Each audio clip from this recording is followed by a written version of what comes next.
I am a psychologist and I'm going to show you this video that claims that women compromise more in a relationship than men. Relationships are all about compromise. It seems to be true for both men and women, but it's not the same. Who does it more, men or women? Well, there are times when men do it more and there are times when women do it more.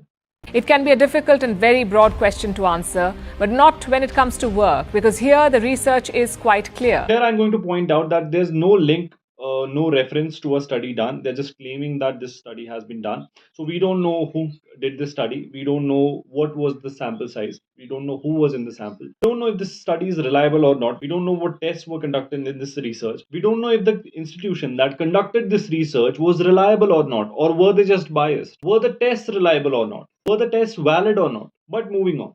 Making women compromise more.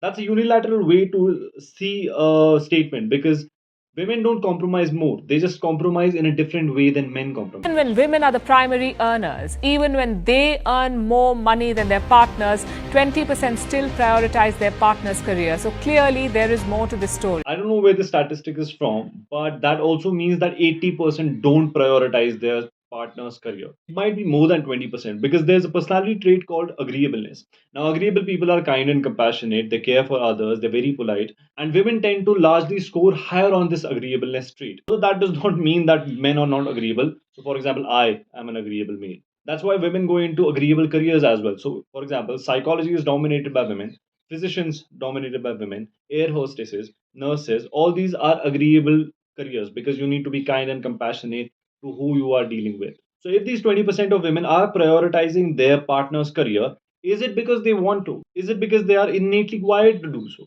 According to one study, even if men and women earn similar Not telling us what study this is. they still follow traditional gender roles. For men, this means paid work. The question is why? Why do they still follow traditional gender roles? Is it because the both parties want to do that?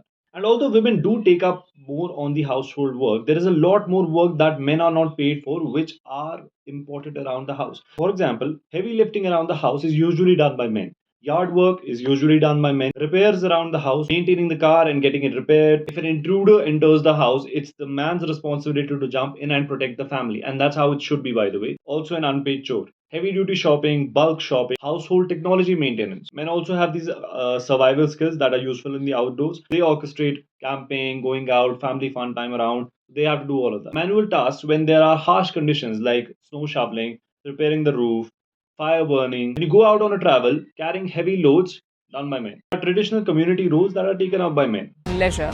For women, it is paid work and unpaid work, like chores and childcare.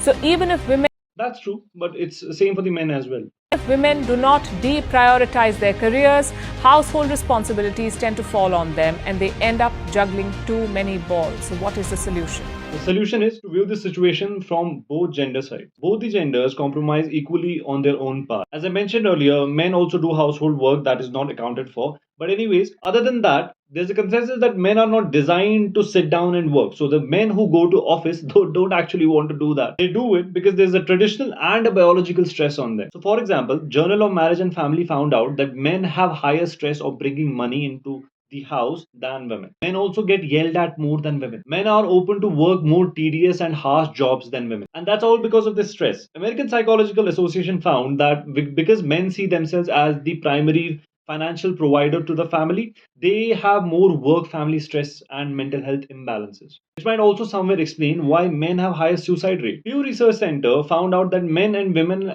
react differently to financial insecurities. And they found out that men have significant mental health issues related to financial stress. Another study published in Psychology of Men and Masculinity, which examined the link between societal expectations of masculinity and financial stress. That also claimed that men have higher stress levels when it comes to providing to their family. All these things claim that the traditional roles that men and women face, they have equal stress amounts in them. So it's agreed that females have higher household work than men. Men have their own huge chunk of difficulties.